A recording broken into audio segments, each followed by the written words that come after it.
usab gikan ni karundang Bobby Braceros sa yaha pong report nga 89th IB ang kampanya dito sa may Bukidnon. O karundang Bobby Braceros, ihandos mo. Ihandos mo. Bobby Braceros.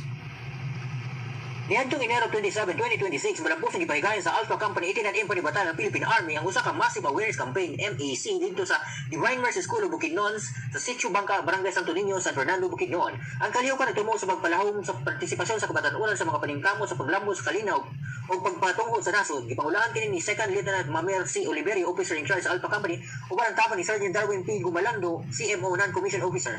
Gisandig sa Balangka sa Desired Commission Number 4 nga nagpunting sa youth sector ang kampanya nagpasabot sa kahirungdanon sa kahibalo, disiplina ug responsibilidad isip mamayan taliwala sa mga estudyante.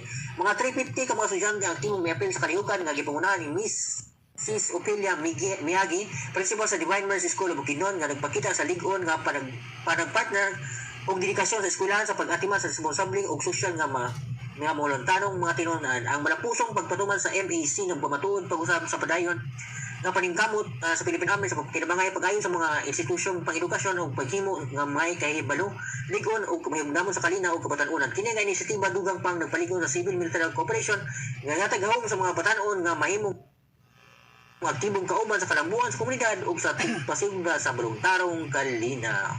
Para sa Radyo Ronda Balita Southern Mindanao, kini si Bobby Braceros Jr. reporting. Okay, daghang salamat karundang Bobby Braceros o gatong isu